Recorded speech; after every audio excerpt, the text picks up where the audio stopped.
At NII, we want to increase knowledge sharing, which is the reason why we have gathered all the speakers that we have here today. So now we will start off by hearing two entrepreneurship journeys by two entrepreneurs. So firstly, we'll hear from Mikael Gislén, who is a Swedish entrepreneur based in Chennai since 25 years and is the CEO of Gislén Software. After that, we will hear from Neha Yadav, who is an Indian entrepreneur in Sweden and the manager at Útvyakta solutions. So Mikael, I'd like to give over the word to you. Could you tell us about the journey of starting up a company in India, or Chennai to be more precise, and what were your best learnings? Thank you so much. Yes, I'll tell a little bit about my company and my journey. So I would start to say, who are we?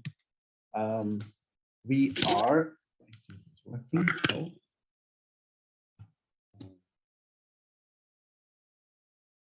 we are an agile Swedish Indian software company, providing high quality solutions to some of the largest companies in the world. And we have an amazing team of about 70 people, which is a pillar which holds up our organization. We're a company with strong ethics and value. We stand out from the crowd in so many ways, and I would like to share a few of them. Of course, we work with trending technologies in the broader range of software development and systems integration in IT and ITS. And we have among our clients many of the Swedish household names, and we also have clients in Norway and the UK. And we have a very nice, newly expanded and renovated office in Chennai, which unfortunately we haven't been able to use so much in the last year, but now we're back. I'm sitting in the office today and we're working with reduced number of staff in the office. You are all welcome to visit here if you come to Chennai. This picture is from our 25th anniversary in 2019. We continue to love what we do and continue to exceed our clients' expectations. But things have not always been easy and smooth. We have gone through some tough and turbulent years. We've had to face challenges of various sorts, financial, natural calamities, and customers going bust. We can now look back and see that we have sailed through very successfully, and I wish to share some of the experiences and hope to encourage you.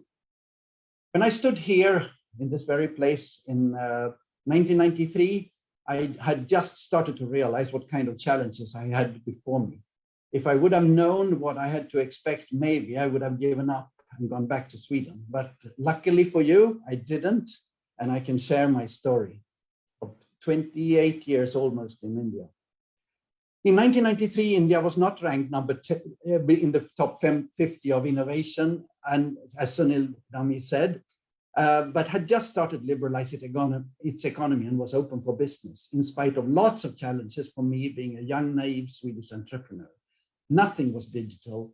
You had to give every single document in triplicate, and there was no Right to Information Act, and things took time. You had to literally go every day to a government office to get the papers to move from one desk to another, and there were lots of papers. You can't imagine. It was probably the toughest year of my life, and both myself and my wife, we thought of giving up many, many times. Thanks to some advices from, among others, the senior managers of one of the larger Indian companies, I got an advice to never pay bribes, and we have stood by that. Initially, that made things slower, and in the long run, we got a reputation of being the company who never paid, and things actually many times went faster once they've learned that. But I have always maintained good relationship with government offices, and that has never hurt our relationship. In September 1994, we opened the office and I started to recruit developers. Here are a few of them, and the lady to the left still works with us 27 years after. We grow. In 1998, we had a reasonable team, and we started to work with Programma Electric in Täby in Stockholm to develop the software you see here. And we grow. We got customers in UK and Norway and Sweden and even US. But the .com boom, it came and went and became the .gone, and we almost went burst. And in 2004, we went to hell.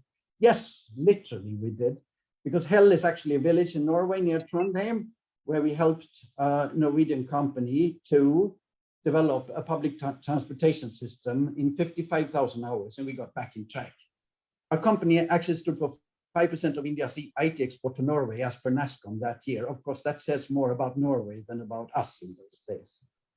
But Chennai showed its worst time with flooding, and we have experienced floods, cyclones, and power shortage. But instead of buying diesel generator, we invested in solar panels and lithium batteries, and we compensate our carbon dioxide, and we are a carbon neutral company. And we really care for the environment, but also for the community. So we started a school for underprivileged children, which my wife runs there. And there are about 300 children studying there, and my own children also went there. We also took initiative and run an annual run called MEPS Run, which we encouraged our employees to do and stay fit in various ways. And here is some of our team members, and even my son is sitting on the first row there. We have found that by focusing on top quality solutions, there is a niche. We are not the cheapest, but we are the best. And as we always say, we stand on our toes to serve, we walk the extra mile, and we add the finishing touch. We're also training our staff and our customers in how to overcome cultural challenges, which is of course not by eating with your hand, but about how to avoid misunderstandings and how to get the best out of the two cultures without compromising. We're also, in the early years, we borrowed money, but then we learned to save before we spend, and we have grown organically, and we are very solid and stable. We also focus on work-life balance. We have a high percentage of female employees, and we have more than 50% women in management. We have a no workplace discrimination policy, and we even allow employees to bring their children to office or work at home or whatever is required. So we provide a lot of flexibility. So did we find the treasure pot at the end of the rainbow? I would say a big yes. The rich experiences and challenges have seasoned us and given us patience, wisdom, and strength. If you visit our office, you'll see a lot of happy faces. It is a second home to a majority of our staff, and it takes effort and passion to build such a culture. Entrepreneurship is a journey. You have to enjoy the journey and collect the gold coins you find along the way, and not just focus on the money. Money is just not the end, it's a mean. We have enjoyed our journey, and in the process, we have tried to make the world a better place for ourselves and others. Enjoy your journey. Thank you, Mikael, for sharing your inspiring journey with us. Now I introduce our second speaker, Neha Yadav, Manager at Útvyakta Solutions, Strategic Alliances and Incubation, who is here to share her experience as an Indian entrepreneur in Sweden. Neha, you live in Stockholm and manager of Útvyakta Solutions. What have been your best learnings and come from Mumbai to talk about work? Thank you for the introduction, and congratulations to Nordic-India Innovation Team, and thank you for having me here. So hello everybody, my name is Neha Yadav and I work as Manager Strategic Alliances and Incubation with Útvyakta IB. Just a very quick background about myself. I moved to Stockholm in 2019 with 8 years of experience in the CSR and sustainability sector. And I was very excited to move to Stockholm since it's the sustainability hub. And once I started looking out for opportunities here, I realized that it's a very different market compared to India.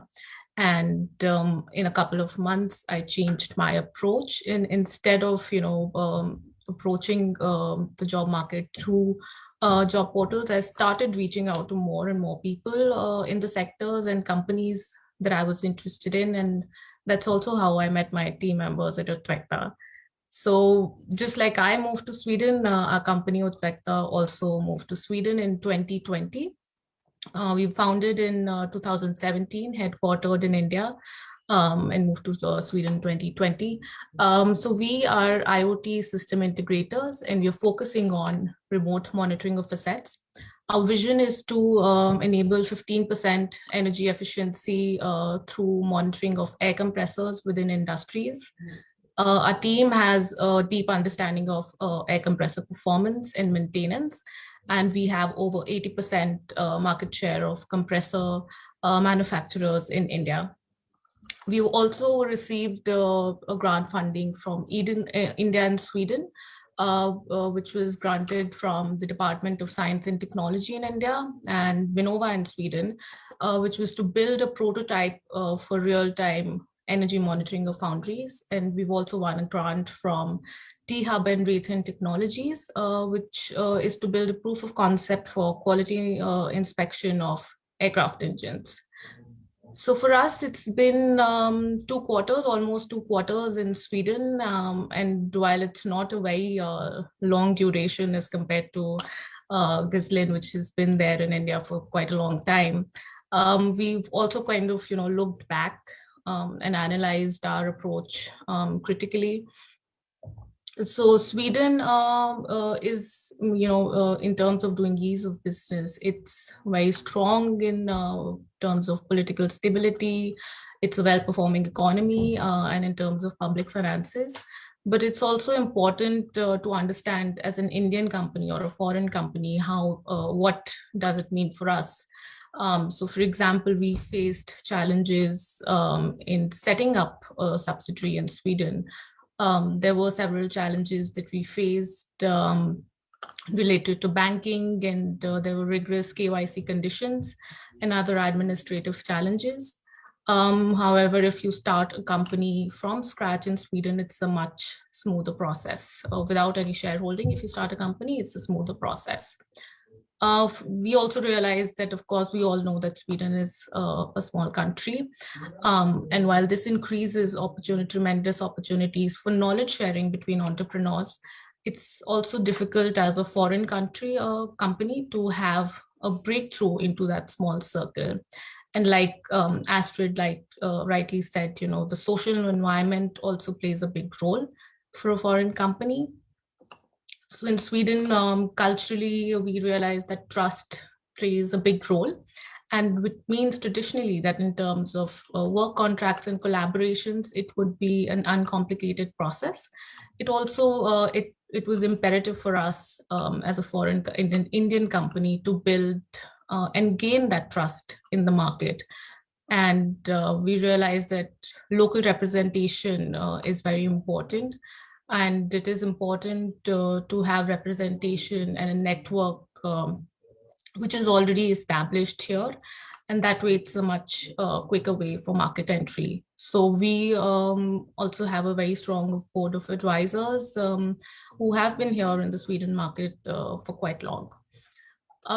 So yes, we are relatively new in the market, but I think the important thing for all of us to know and realize is that we're always learning, and we might not have wins right in the beginning, but it's important to know that it's either win or learn, and it's not lose. So taking from my personal and professional experience, I would say that my key takeaway is that don't give up. And as cliched as it sounds, it's hard work, and having a continued commitment always comes into play. So yeah, thank you.